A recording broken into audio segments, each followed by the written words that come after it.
I'm Annette Insdorf, and it is a pleasure to share this virtual studio with two international artists, director Fernando Trueba and actor Javier Cámara. We will focus on their new movie, Memories of My Father. For the Academy Awards honoring the films of 2020, Colombia selected El Olvido que Seremos as the representative for the Best International Feature.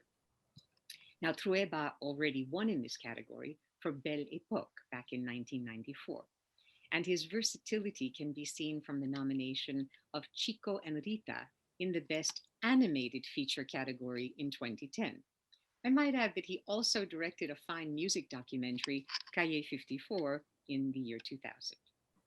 Javier Cámara is best known to American audiences for his collaborations with Pedro Almodóvar, notably Talk to Her in 2002, which won the Oscar for Best Original Screenplay, as well as the Golden Globe for Best Foreign Language Film. It also earned him a Best Actor nomination from the European Film Awards. So, this movie is based on Héctor Abad Faciolince's book, Oblivion, a Memoir, which has been translated into 12 languages. It celebrates his father, Héctor Abad Gómez, a prominent director and human rights activist in the violent Medellín of the 1970s. Fernando, what led you to make this adaptation? What was it about the material that spoke to you so deeply?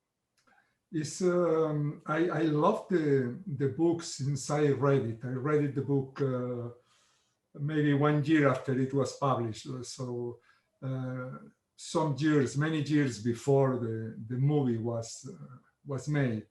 And it was such a special book that I used to borrow it when I was traveling in different countries. I was in New York, and I was in a bookshop, and I saw the American edition, and I bought like 3 for my best friends there.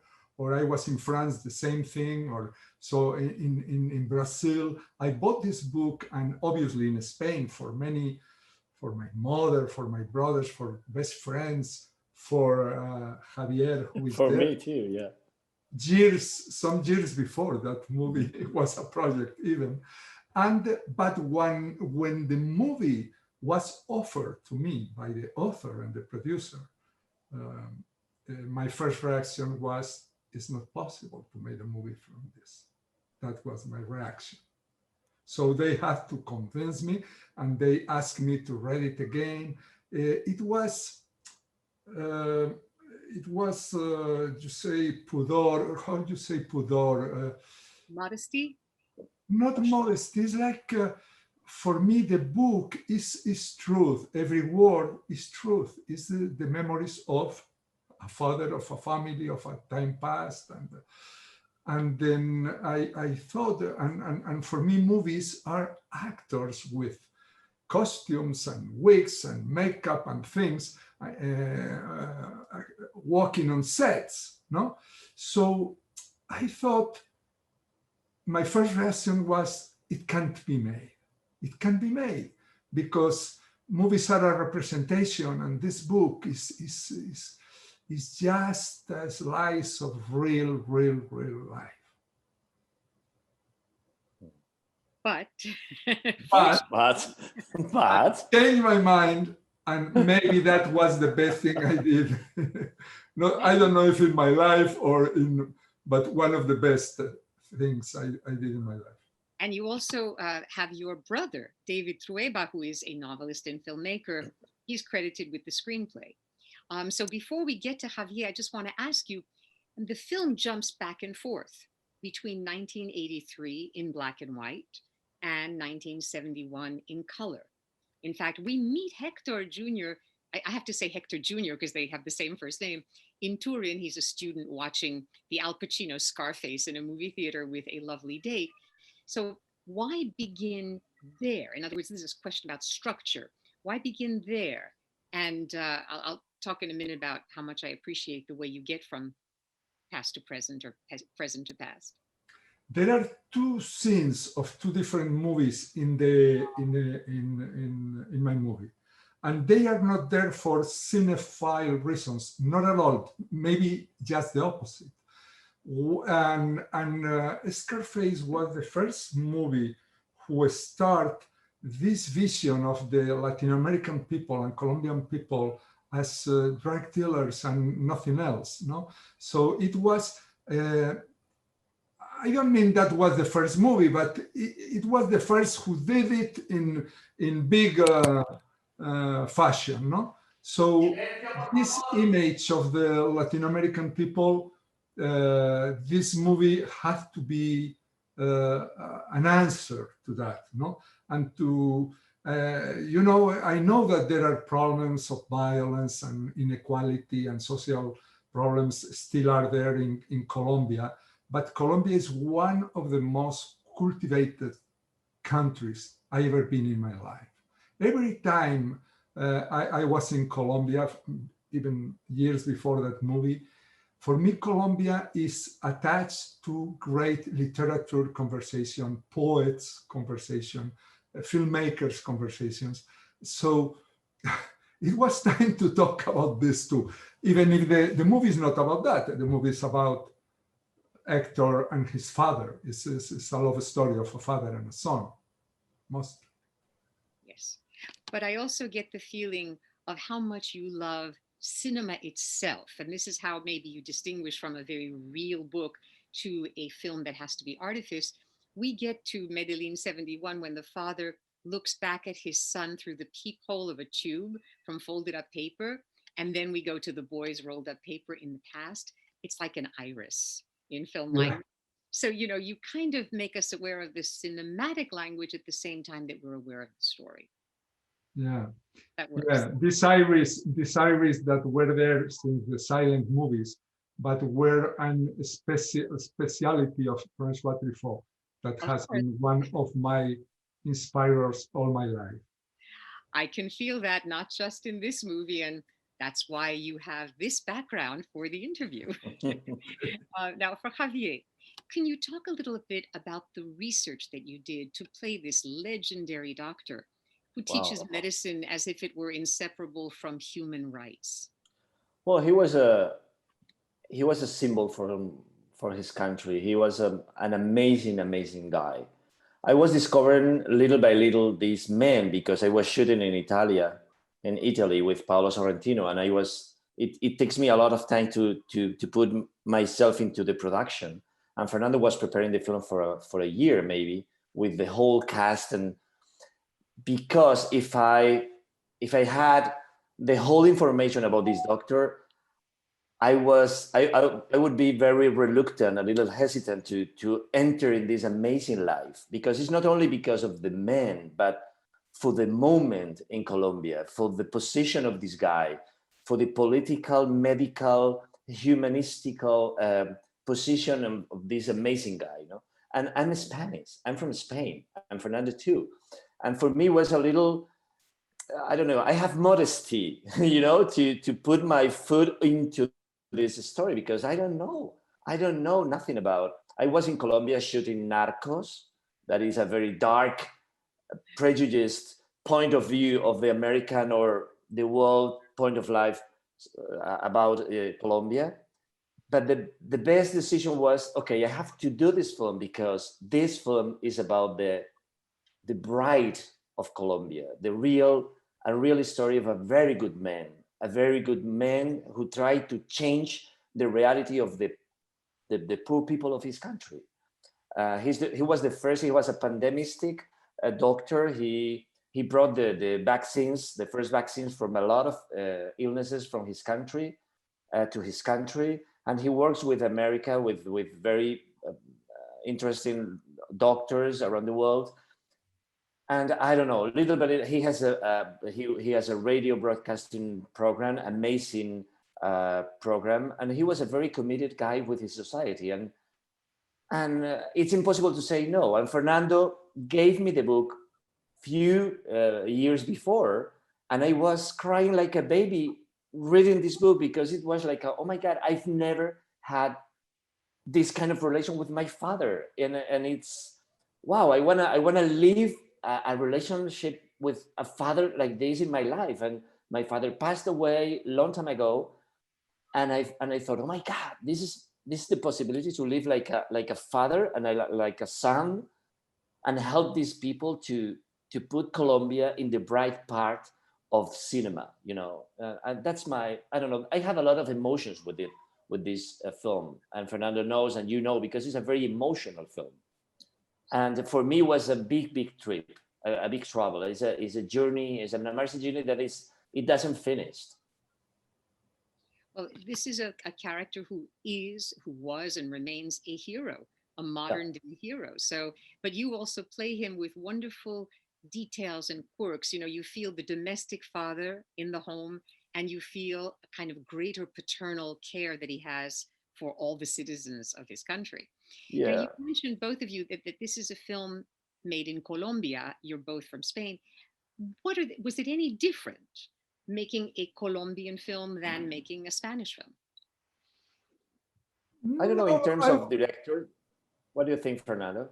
No, not a big difference, but it was an incredible experience. You know, it's always very, you are worried when you are going to make a movie in a country that is not yours, with a crew that is not the people that you know before. And it was such a pleasant surprise. Everything. I will sign to make 20 movies with the same crew and the same cast, because the shooting of this movie was really, for me, it's going to be a memory that is who is going to accompany me all my life, because everyone put the best of themselves in the movie. And not only, I'm talking about the talent and the professional competence of all of them. They are incredibly good professionals and technicians in Colombia, and the actors, the level of the actors is incredible too. And but not only that, the humanity, they were giving their soul to this movie. They wanted to belong there, to be there. No, they wanted this movie to be made. Even, it was curious, we were shooting in the streets in Medellín, and people approached Javier to say to him, thank you for making this movie. Yes, people from the street like that. It was fantastic. Yeah, it was so moving. The best thing is that we have a lot of references. We had a lot of help, a lot of information, a lot of ideas that we can make in, I don't know, try to build and to live. But the best of the things was the distance. We have the distance, a little distance from the reality, the history, the Colombia itself. We have this kind of distance to put just emotion, because we were crying every day shooting this film, and we were laughing a lot. We were living like a family, and suddenly I need just to go to the hotel and speak with Fernando and Cristina, his wife, and said, hey, we are doing a film. We are not living this film. Well, okay, we are living this, but we are doing a film. And for me, I need to sleep alone in a bed and recuperate myself, because this is too much. It was too much. And I don't know, it's with us. The film is with me. I'm living now the film, you know. It was shooting 1 year ago, and now I remember the scenes, and I'm receiving messages from the people, and now we are nominated for the Goyas in Spain, like foreign film, and every single member of the team, of the crew, of the real family, they send us messages like, oh my God, that's fantastic, and everything is like a party. And for myself, because I was the main character, I need this kind of distance that gave me to be Spanish, no? Like, because we have the same languages and the same language, but the nuances, the subtleties, the differences of expressions are so different. It's so rich. The Colombian is beautiful. It's the most beautiful accent in Latin America. And this distance was fantastic for me, because I was so moved. I'm very sentimental. I'm very emotional. It's like, oh my God, I need time. I need to go back to the hotel because I'm crying the whole time here. No? Now, since we are with an audience that has already seen the film, we don't have to worry about spoiler alerts, but I'm going to ask for an American audience that's unfamiliar with Colombia in the 1980s. Was Dr. Abad killed by paramilitaries, and why? Well, it's very difficult to say he was killed by this or that, no? Because people who killed him were never found, whatever. So it's just a speculation. And if we speculate, we can say things that can be not accurate. Obviously, why someone will kill a good man like this? That's a dialogue of the movie. It's unbelievable, unacceptable. A man who devote his life to help other people. And I think it was because he accepted to enter in politics in a moment of his life, not because he was interested in politics. He never was. He was interested just in the real things, that people need to have clean water, people need to have public health, people need to have vaccines, people need things that today we know how important was, but he was saying that at his time. And he thought that maybe being in politics, he could make some things happen faster, no? Take some decisions instead of being asking for them or waiting for them to be taken. So he take that risk of coming political, not for political reasons. He didn't care about parties or things or ideologies. He cared about human beings. Yes. And in doing some research to prepare for today, I found that Héctor Abad Faciolince is also one of the writers of Carta a un Sombra, a documentary of 2015, directed by Daniela Abad Yes. and Miguel Salazar. His daughter. His daughter. Exactly. So is this a film that you consulted as you were making your own? Yeah, it's very curious because when Javier was going to Colombia to do Narcos, and this project didn't exist, Cristina, my wife, and I, we gave him the book, Oblivion. You have to read that if you are going to be in Colombia. And then when Javier, after the shooting of Narcos second season, came back to Spain, he bring us the documentary. Yep. And we were, nobody was talking about making a movie of this, ever crossed my mind. Ever crossed my mind before Gonzalo, the producer, and Dago, and Héctor, the author of the book, offered me the project. Yeah. I met the producer. Yeah, I met the producer the second day that I arrived to Bogota. I met the producer because his brother was a very good friend of a friend of mine here, and we were close. And I said, "Oh my God, I read the most incredible book that I've ever read in my life, De Olvido que Seremos." And he said, "Oh, I produced the documentary about that with his daughter." With like, what? "Oh, can you bring me this?" And of course, I called Cristina and Fernando and said, "Well, the book is amazing, but you can imagine the documentary was made because of his granddaughter with a friend of mine and a great daughter, and it's fantastic." And you know, and 3 years later, we are doing. Daniela was 1 year old when his grandfather was killed. But yes. Today she's a film director. She's directed 2 feature documentaries, both very good. And she was the continuity, the script girl in the movie. So she was by my side all the shooting. And it was an incredible experience because for her, sometimes I looked at her and she was not here. She had left and she was crying because it was the story of his family.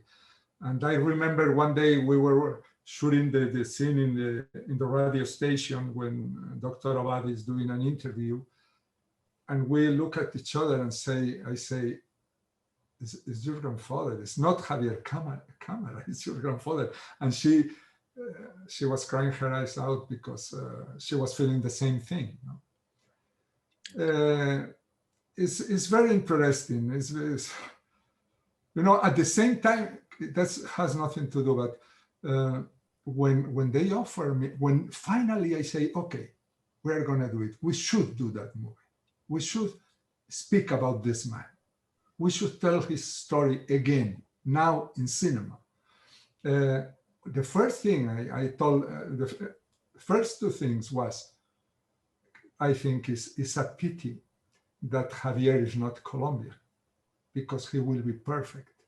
And then, having lunch with Héctor Abad, he told me, there is an actor that reminds me a lot to my father, Javier Cámara. So it was kind of predestination.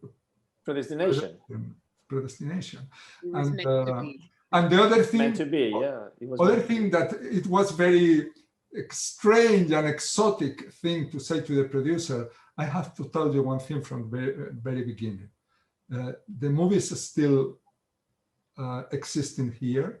And when I close my eyes, the only music that I hear in this movie is by a guy, a Polish composer called Zbigniew Preissner.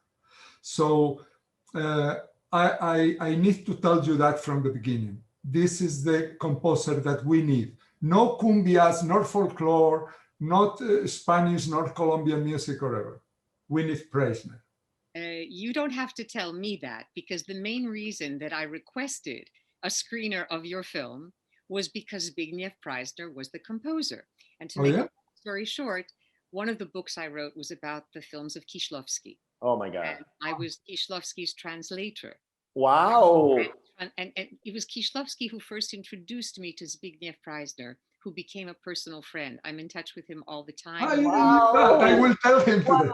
Well, I love Decalogue. I love all the films. Oh my God, fantastic. I can sing for you, but I won't do it now. Maybe when we finish the interview, I can sing for you the melodies of all of the films he composed for Kieślowski. And yesterday, I'm teaching a seminar for Columbia University on the films of Kieślowski. Every week, we are hearing Zbigniew Preissner. I saw The Queen of Spain, which is Fernando's film, wonderful movie from a few years ago, because Zbigniew sent me the music of it. So I made it my business to see the film. And what I wanted to ask you, because you've worked with Preissner before, and I consider him to be possibly the most gifted composer of film music on the planet, especially now that Ennio Morricone has died. There's really, no one else. Do you work with Zbigniew Preissner so that he composes the movie in advance, because that's what he did with Kieślowski's Three Colors trilogy, or does he watch the film as you're shooting, or do you give him the film afterwards? We watched the film. We watched the film together, and we discussed it. It's an incredible collaboration because he's very open and he tries to interpret what you have in mind, but ideas at the same time. So, but I must say, every time I work with him, I loved it. It's an incredible, very rich for us, very passionate collaboration. No, and I love working with him. And as you say, I'm listening to his music very often in my life. I have so many soundtracks of him. And for me, he was essential for telling this story. Yeah. Javier and him were two pieces essential for making that movie.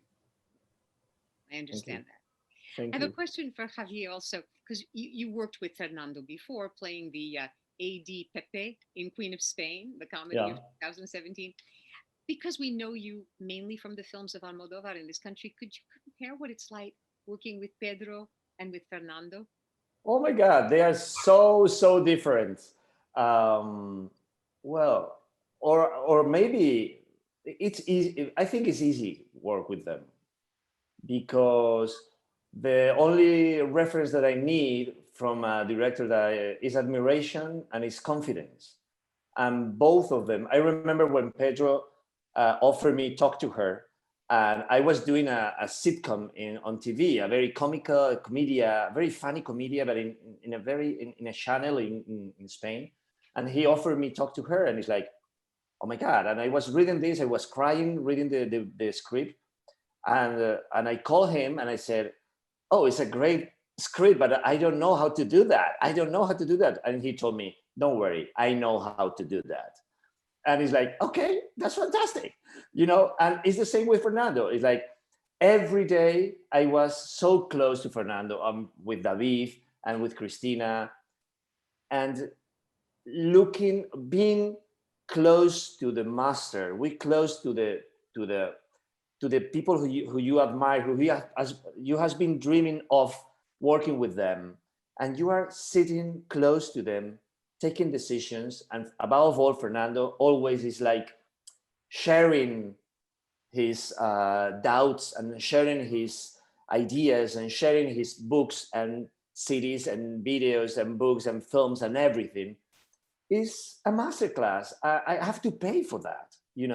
I'm an actor, of course. I'm happy because I've done a few beautiful films like El Olvido que Seremos, Memories of My Father, or Talk to Her, or La Reina de España. But I have to pay money because it was a lesson. Every day being with Fernando or being with Pedro is a lesson. And around the world, I discover very, very famous actors that told me, oh my God, I want to work with Pedro. I want to work with Fernando. It's like, oh my God, come to Spain, because I was dreaming to work in other countries, and the best people is I working with them in my country, and that's a dream come true. You can imagine, Annette. It's fantastic. Oh, I know. Fantastic. And by the way, our audience probably doesn't realize what a major star you are in Spain, because not many of the films you make come to the United States. Yeah. I liked you so much in a film of Pablo Berger called Torremolinos. Yeah, 73. Yeah. 2003. I thought, oh, that's another aspect of Javier Cámara's being. Or for example, the David Trueba, the brothers of Fernando. We did a film. We made a film fantastic called Living is Easy with Eyes Closed, about John Lennon's. But they won all the Goyas for best actor, this movie. No, they are fantastic things, but the most important now, I promise you, the most important now is to have to be interested to the academical people to watch our film, because it was made for them. I think it's not only made for the audience.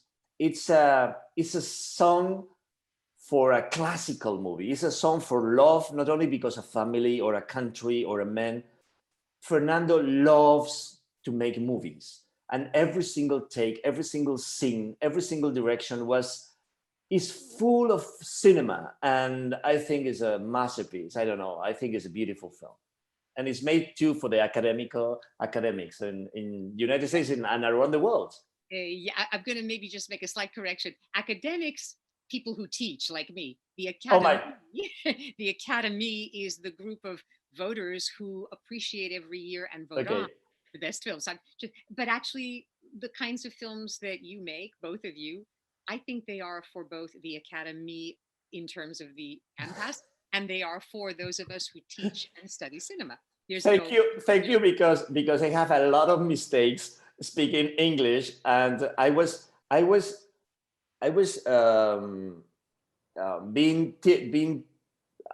learning English since Talk to Her, because Pedro told me you have to speak English, and it's like I don't speak English, and I have a lot of mistakes because I'm so passionate, and I make a lot of mistakes. But thank you for your help. I make so many mistakes when I try to speak Spanish. We're even. But you have a beautiful accent.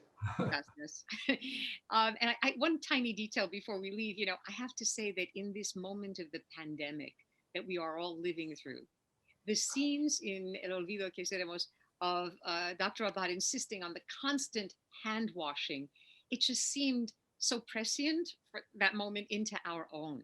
I felt a deep connection all of a sudden. So we're almost at the end of our time. I just want to tell everyone that El Olvido que Seremos has also been submitted to the Hollywood Foreign Press Association for the Golden Globes. And most importantly, Cohen Media Group plans to release Memories of My Father exclusively in theaters later this year. And I'm sure that we all look forward to that moment when we can see a film like this on the big screen Great. with an audience. Such a great news. Yeah, thank you for spending some time with us, and good luck as this movie finds its audience around the world. Good luck with Kieslowski. Good luck with. I wanna be in your audience, listening to you about the Kieslowski I films. can arrange that. We'll talk about that afterwards. I can easily give you a link to my class. Oh, perfect. Yes. Okay, gracias y buenas suerte. Gracias. Thank you. Gracias. Bye bye.